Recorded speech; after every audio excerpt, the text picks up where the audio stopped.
नमस्कार, खबर दोपहर बुलेटिन में आप सभी का स्वागत है। मैं हूं आपके साथ दिशा शर्मा। ये दोपहर की खबरों पर एक नजर डालते हैं। सबसे पहली खबर हनुमानगढ़ से। नए एसपी नरेंद्र सिंह मीणा के आते ही हनुमानगढ़ जिला मुख्यालय पर कानून व्यवस्था को सुदृढ़ करने और आगामी त्योहारों के मद्देनजर पुलिस ने अपनी सक्रियता को बढ़ा दिया। आपको बता दें कि एएसपी अरविंद बिश्नोई के नेतृत्व में पुलिस बल ने जंक्शन के मुख्य बाजारों और संवेदनशील इलाकों में पैदल गश्त कर सुरक्षा व्यवस्था का जायजा लिया है। पुलिस दल ने जंक्शन, मुख्य बाजार, बस स्टैंड रोड और श्री गंगानगर रोड सहित शहर के प्रमुख मार्गों पर फ्लैग मार्च निकाला है। इस दौरान अधिकारियों ने व्यापारी और राहगीरों से सीधा संवाद किया है। एसएसपी ने यहाँ पर स्पष्ट किया कि पुलिस का ध्येय आमजन में विश्वास और अपराधियों में भय पैदा करना है। उन्होंने सूचना तंत्र को मजबूत करने के लिए जनता से सहयोग की भी यहाँ पर अपील की है। हनुमानगढ़ से विनोद चौधरी, खबर आप देख रहे हैं। आज श्रीमान पुलिस अधीक्षक महोदय के निर्देशन में आज समस्त police staff, SHO, local CO सभी के द्वारा थाना क्षेत्र में पैदल गश्त की गई, जिसका उद्देश्य आमजन, व्यापारी सभी से संवाद स्थापित करना, किसी तरह की आसूचना प्राप्त करना और आमजन में विश्वास पैदा करना और पुलिस दृश्यमान हो, ये इस तरह का मैसेज पब्लिक में जाए। और आगामी त्योहार ईद और इसके मद्देनजर रखते हुए भी आज पैदल गश्त की गई है।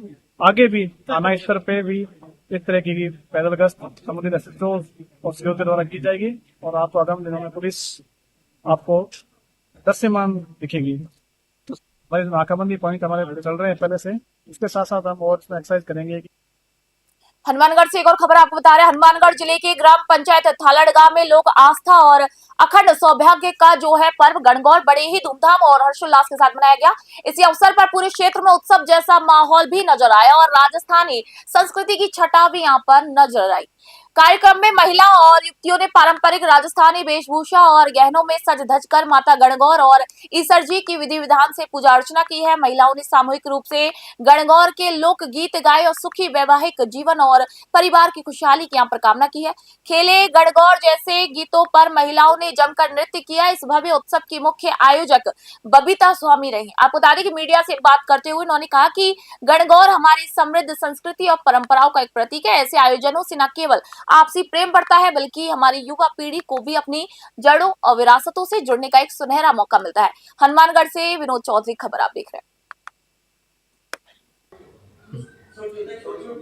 आज हमने गणगौर के बनौरे का आयोजन किया, जिसमें सभी महिलाओं ने मिलकर सबसे पहले पूजा की, उसके बाद में मंगल गीत का प्रोग्राम किया, फिर सभी महिलाओं ने मिलकर नृत्य किया तथा पति की लंबी आयु के कामना करते हुए हमने पूजा अर्चना का समापन किया।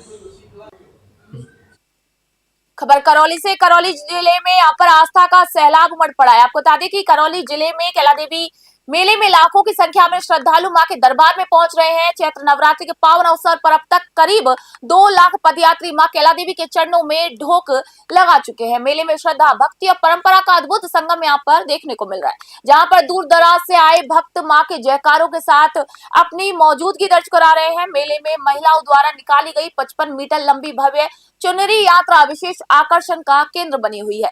करौली जिला कलेक्टर और एसपी स्वयं बाइक और कार से मेला क्षेत्र की मॉनिटरिंग कर रहे हैं।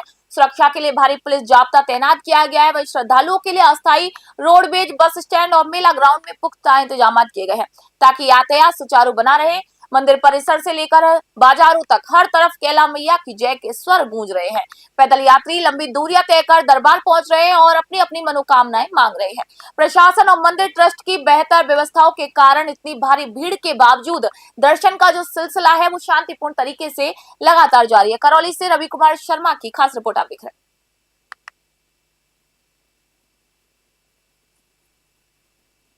खबर टोंक से। टोंक जिले के डिग्गी थाना इलाके के कलमंडा गांव में आज सुबह इंसानियत को शर्मसार करने वाली घटना घटी। मस्जिद में नमाज पढ़ने आए 48 वर्षीय हकीम पिंजारा पर मस्जिद के ही हाफिज अब्दुल रशीद ने पेट्रोल डालकर आग लगा दी। गंभीर रूप से झुलसे बुजुर्ग को प्राथमिक उपचार के बाद जयपुर के एसएमएस अस्पताल रेफर किया गया, जहां उनकी हालत जो है वो चिंताजनक बनी हुई है। घटना की सूचना मिलते ही डिग्गी थानाधिकारी गोपाल चौधरी दल बल के साथ मौके पर पहुंचे और साक्ष्य जुटाए। टोंक एसपी राजेश मीणा ने बताया कि आरोपी की जो पहचान है वो कर ली गई है और उसकी गिरफ्तारी के लिए टीमें भी रवाना कर दी गई है।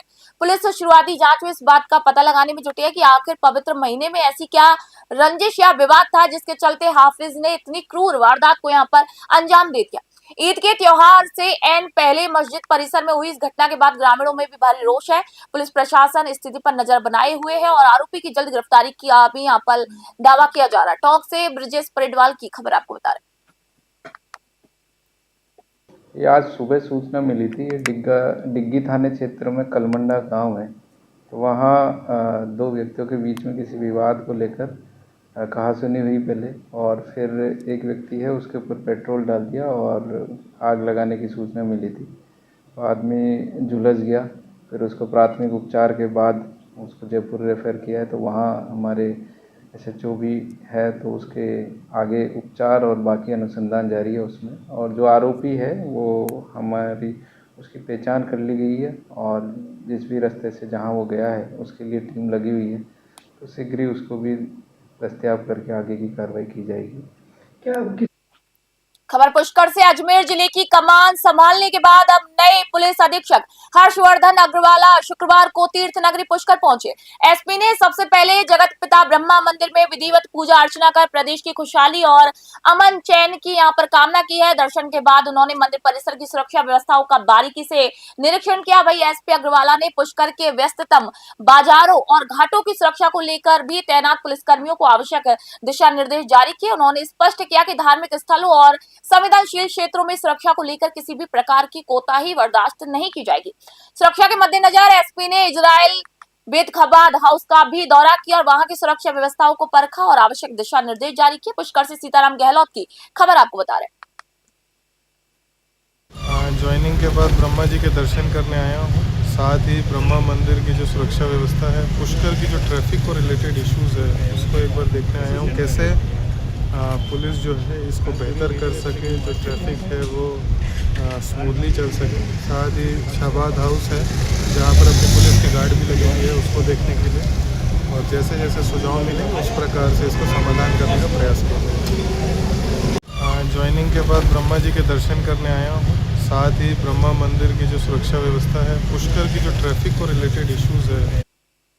खबर जोबनेर से। जोबनेर उपखंड क्षेत्र की ग्राम पंचायत आसलपुर में प्रशासन गांव के संघ की तर्ज पर रात्रि चौपाल का एक आयोजन किया गया। उपखंड अधिकारी एसडीएम नेहा राठी की मौजूदगी में आयोजित इस चौपाल में विभिन्न विभागों के अधिकारी एक ही छत के नीचे इकट्ठा हुए, जिससे ग्रामीणों को अपनी अपनी परेशानियों के जो समाधान थे उनके लिए दफ्तरों के चक्कर काटने से यहाँ पर मुक्ति मिली। वही चौपाल के दौरान सबसे अधिक उत्साह और उन ग्रामीणों में देखा गया जिनके बरसों पुराने रास्तों के विवाद सुलझाए गए। एसडीएम नेहा राठी ने रास्ता खोलो अभियान के तहत लंबित प्रकरणों पर त्वरित कार्रवाई करते हुए अवरुद्ध रास्तों को खुलवाया, जिसके लिए ग्रामीणों ने प्रशासन का आभार व्यक्त किया।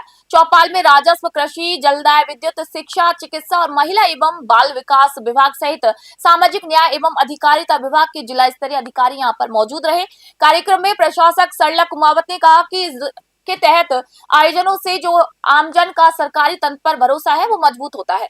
उन्होंने विकास कार्यों में ग्रामीणों के निरंतर सहयोग की भी यहाँ पर सराहना की। वहीं उपखंड अधिकारी नेहा राठी ने आश्वासन भी दिया कि प्रशासन हर पात्र व्यक्ति को सरकारी योजनाओं का जो लाभ है उसे दिलाने के लिए लगातार प्रतिबद्ध है। जोबनेर से ब्यूरो रिपोर्ट आप देख रहे हैं। आज 19 मार्च को आसलपुर ग्राम पंचायत में रात्रि चौपाल का आयोजन किया, जिसमें सभी विभाग के अधिकारी और कर्मचारीगण उपस्थित रहे। मेजर जो कंप्लेंट्स यहाँ पे रिसीव हुई है पानी से संबंधित, रास्ते से संबंधित और कुछ एक शमशान से संबंधित, तो हम कोशिश करेंगे कि जल्दी से जल्दी इसका निवारण किया जाए, समाधान किया जाए। धन्यवाद। मैम, एक रास्ता खोलो संपूर्ण आसलपुर ग्राम पंचायत की ओर से और यहाँ की आम जनता की ओर से हमारे देश के प्रधानमंत्री माननीय नरेंद्र मोदी जी को और हमारे झूठवाड़ा के विधायक माननीय कर्नल राज्यवर्धन सिंह जी राठौड़ को धन्यवाद अदा करना चाहूंगी। ये बहुत ही अच्छा प्रयास और कदम है जो कि एक आम जनता के लिए सरकार और प्रशासन दोनों के सहयोग से बनता है।